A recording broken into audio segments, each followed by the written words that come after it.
पनवेल संघाचा गोलंदाज बालाजी मैत्री स्पोर्ट्स पनवेल म्हटलं तर अतुल भगत यांचं नक्कीच यांची सुकन्या मैत्री त्या नावानं हा संघ खेळला जातोय।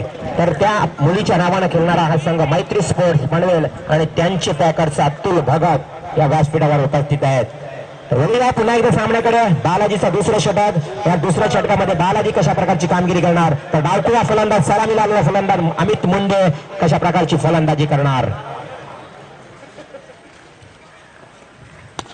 चेंडू होता सरळ स्ट्रेट ड्राइव्ह केला, चेंडू खाली क्षेत्ररक्षक येतोय, चेंडूची पकड करतोय, सारख्या कामगिरी त्या ठिकाणी चेंडू पकडतोय, मिळाली एक आणि एकच धाव। एका धावेच्या साह्यानं मात्र 10 धावा धावफलकावर लागल्या, 2 अंकामध्ये प्रवेश करतोय धाव संख्या। 5 षटकांचा सामना मित्रांनो आणि 5 षटकामध्ये आपल्याकडे वेळ असणार आहे तो क्षेत्ररक्षकांकडे 20 ते 25 मिनिटांचाच कालावधी असणार आहे। या कालावधीमध्ये आपला पूर्वार्ध संपणे फार गरजेचं आहे। अशी शिस्तबद्ध स्पर्धा या जैनपणी मैदानावर राजा शिवछत्रपती चषक रंगतोय। हा चेंडू पाहूया, हा चेंडू मात्र निर्धाव फेकलाय बालाजीनं कौशल्यता दाखवली, बालाजीनं आपली क्षमता दाखवली आहे की बालाजी हा अष्टपैलू खेळाडू आहे मित्रांनो, ज्याच्याकडे एकदम चांगली कामगिरी क्रिकेट क्षेत्रात पाहायला मिळते तो बालाजी। रजत मुंडे येतोय स्ट्राईकला, रजत मुंडे हा चेंडू केला, चेंडू हवेमध्ये बराच काल विसावतोय, चेंडू खाली बारक्या कामले आणि झेल टिपतोय फलंदाज रजत मुंडेच्या खेळीचा अंत।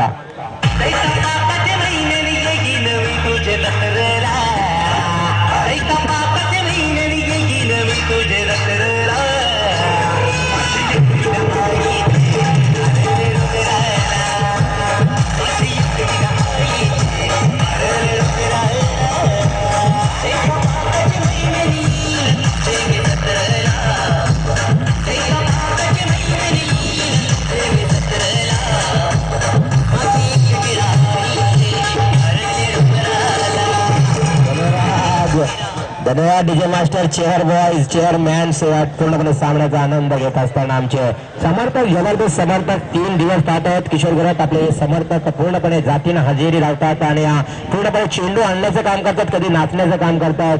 तर आमच्या लाईव्ह प्रेक्षकांना एकदा विनंती करू की या चेंडूवर हे षटकार किंवा झेल गाण टिपल्यानंतर या प्रेक्षकाकडे आपण नक्कीच कॅमेरा ऑन करायचा आहे। चेंडूमध्ये दुसरा फलंदाज अमित मुंडेच्या खेळीचा अंत, फलंदाज अमित मुंडे होतोय झेल बाद।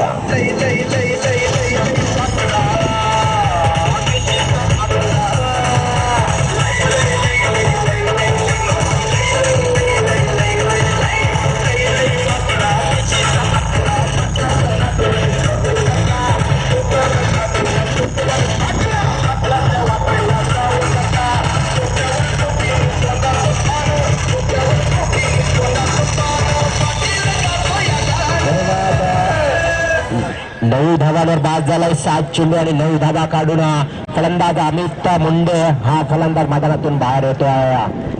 फलंदाज बाद झालाय 9 धावांवर, नाही थोडी कामगिरी खराब असेल। 9 धावा 7 चेंडू, नवीन फलंदाज येतोय मयूर फाडेल फ्रॉम पोसरे। हा चेंडूला सन्मान दिलाय, चेंडू शॉट मिड विकेट कडे जाणार, चेंडूवर येणार बारक्या कमले, what fielding, very good fielding, जबरदस्त फिल्डिंग पाहायला मिळतोय। जो क्षेत्ररक्षक लॉंग मिड विकेटच्या क्षेत्राकडे उभा होता आणि तो शॉट मिड विकेट कडे उभा, चेंडूची पकड केली आणि चेंडूची फेकी केली, अप्रतिम फेकी, अप्रतिम क्षेत्ररक्षण, व्हॉट फिल्डिंग बारक्या कमले, जबरदस्त कामगिरी या स्पर्धेच्या माध्यमातून पाहायला मिळतोय। मिळाली एक धाव, एक धावेच्या साह्यानं धावफलकावर धावसंख्या आपण पाहत आहोत ती 11 धावा। अखिल भोईर येतोय पोसरी संघाचा हा एक खेळाडू, अखिल भोईर अष्टपैलू खेळाडू, या बऱ्याच कालावधीने या खेळाडूला आपल्याला पाहायला मिळतोय। खालापूर या संघामध्ये मिळालेली संधी अखिल नामक खेळाडूला। तर असं वाटतं कुणाला आपण विचार केला तर अखिल भोईर आणि मयूर पाटील हे दोन्ही एकाच संघात खेळणारे 2 खेळाडू, जसं काही ग्रामीणचा संघ उतरला या मैदानावर, हे 2 खेळाडू एकमेकांसमोर आत्ताच खेळत असताना मैत्री स्पोर्ट्स पनवेल विरुद्ध या ठिकाणी खालापूर संघ, अजिंक्य स्पोर्ट्स खालापूर। दुसरा षटक ही समाप्त, दुसऱ्या षटकाची समाप्ती आणि एक यशस्वी षटकाची समाप्ती मिळेल। या बालाजीनं फक्त धावा खर्च केल्या 3 आणि सफलता मिळाल्या 2। What bowling, very good bowling Balaji, outstanding bowling in this match. फक्त 3 धावा, 2 सफलता। आणि कुणाला जर विचार केला तर मॅन्डेटरी पॉवर प्लेच्या षटकामध्ये जर अशा प्रकारची गोलंदाजी झाली तर मी म्हणेन त्या गोलंदाजाचं कौतुक करावं तेवढंच कमी आहे। पाहूया त्या ठिकाणी 2 षटक समाप्त, धावफलकावर धावसंख्या एकूण पाहायला मिळते ती म्हणजे 12. 5 षटकांचा सामना असणार आहे. पूर्णपणे जखडून ठेवलाय मैत्री स्पोर्ट्स पनवेल संघानं, ते म्हणजे अजिंक्य स्पोर्ट्स खालापूर संघाला. सहजासहज मोठे फटका मारताना पाहायला मिळत नाहीये. 2 फलंदाज, एकी फलंदाज मारत नाहीये षटकार किंवा चौकार.